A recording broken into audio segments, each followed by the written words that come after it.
আসসালামু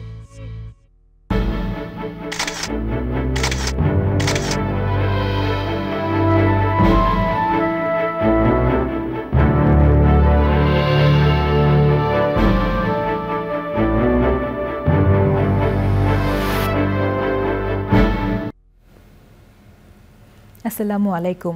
নগদ জনপদের খবরে আপনাদের সবাইকে আমন্ত্রণ জানাচ্ছি আমি আল আভি জাহান। এখনকার এই সংবাদ আয়োজন একই সঙ্গে চ্যানেল আই এর ইউটিউব চ্যানেলে এবং চ্যানেল আই এর ওটিটি প্ল্যাটফর্ম আই স্ক্রিনে লাইভ স্ট্রিম হচ্ছে। সিলেটে এক সপ্তাহ ধরে বন্যা কবলিত কয়েক লাখ মানুষ।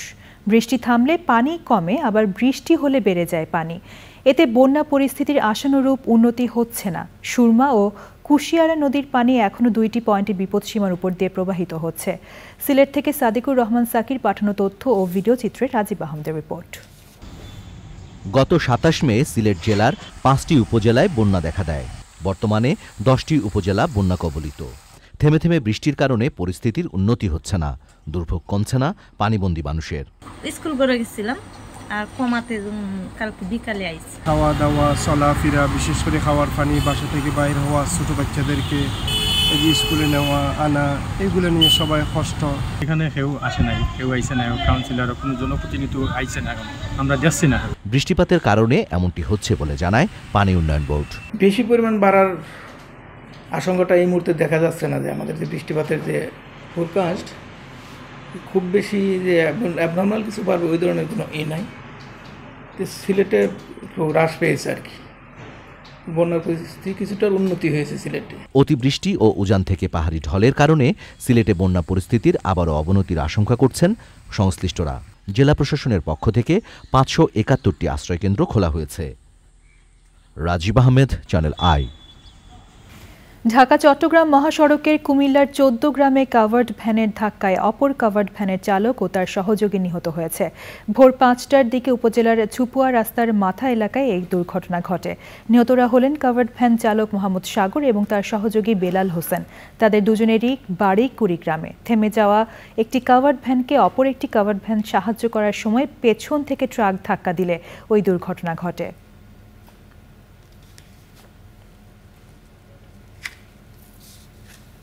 বুধবার উপজেলা পরিষদ নির্বাচনের 4র্থ ধাপে ভোট গ্রহণ অনুষ্ঠিত হবে।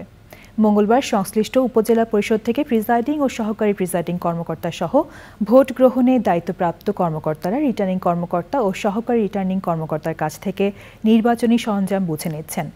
পরে এসব সরঞ্জাম আইন শৃঙ্খলা বাহিনীর সদস্যদের কঠোর নিরাপত্তা ব্যবস্থাপনার মধ্য দিয়ে ভোট কেন্দ্রগুলোতে নিয়ে যাচ্ছেন। নির্বাচনের আইন শৃঙ্খলা রক্ষায় 175 প্লাটুন বিজিবি মোতায়েন করা হয়েছে। বুধবার দেশের 27 জেলার 60টি উপজেলায় সকাল 8টা থেকে বিকাল 4টা পর্যন্ত ভোট গ্রহণ চলবে। এসব উপজেলায় চেয়ারম্যান পদে 251 জন, ভাইস চেয়ারম্যান পদে 265 জন ও মহিলা ভাইস চেয়ারম্যান পদে 205 জন প্রার্থী রয়েছেন। 5144টি ভোট কেন্দ্রে 1,43,57,820 জন ভোটার ভোট দেবেন। এবারে প্রতিনিধিদের পাঠানো তথ্য ও ভিডিও চিত্রে সুদীপ্তা মাহমুদের রিপোর্ট। গাইবান্ধার বিভিন্ন চর এলাকায় উন্নয়ন ও নদী ভাঙন রোধে মতবিনিময় সভা হয়েছে। প্রধান অতিথি ছিলেন পানি সম্পদ প্রতিমন্ত্রী জাহিদ ফারুক। কুষ্টিয়ায় নিরাপদ খাদ্য বিষয়ক জনসচেতনতামূলক কর্মশালা হয়েছে। প্রধান অতিথি ছিলেন সংসদ সদস্য মাহবুবুল আলম হানিফ। গাইবান্ধার কামারজানির গোঘাটে অবৈধ বালু উত্তোলন চক্রের বিরুদ্ধে সংবাদ প্রচারের জেরে 3 সাংবাদিকের নামে করা মিথ্যা চাঁদাবাজির মামলা প্রত্যাহারের দাবিতে মানববন্ধন, প্রতিবাদ সমাবেশ ও সড়ক অবরোধ কর্মসূচি পালন করেছেন সাংবাদিকরা। ময়মনসিংহের ফুলবাড়িয়ায় স্বেচ্ছাসেবক লীগ কর্মী আক্তারুল আলম শুভর হত্যাকারীদের গ্রেফতার ও শাস্তির দাবিতে মানববন্ধন করেছেন শুভর স্বজন ও এলাকাবাসী। পবিত্র ঈদুল আজহা উপলক্ষে গাজীপুরে জেলা প্রশাসনের সহায়তায় ন্যায্য মূল্যে পণ্য বিক্রি শুরু করেছে মহানগর ব্যবসায়ী কল্যাণ সমিতি। উদ্বোধন করেন জেলা প্রশাসক আবুল ফাতে মোহাম্মদ শফিকুল ইসলাম। চাঁপাইনবাবগঞ্জে জেলার প্রাথমিক বিদ্যালয়গুলোতে হলদে পাখি সম্প্রসারণে মতবিনিময় সভা হয়েছে। বাগেরহাটের মোরেলগঞ্জের বিভিন্ন ইউনিয়নে ঘূর্ণিঝড় রিমালে ক্ষতিগ্রস্ত 1500 মানুষকে রান্না করা খাবার বিতরণ করেছে উন্নয়ন সংস্থা আমান।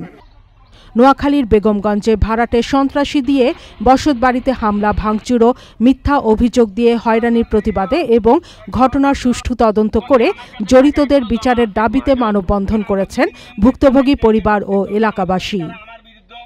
Sudipta Mahmud, channel I.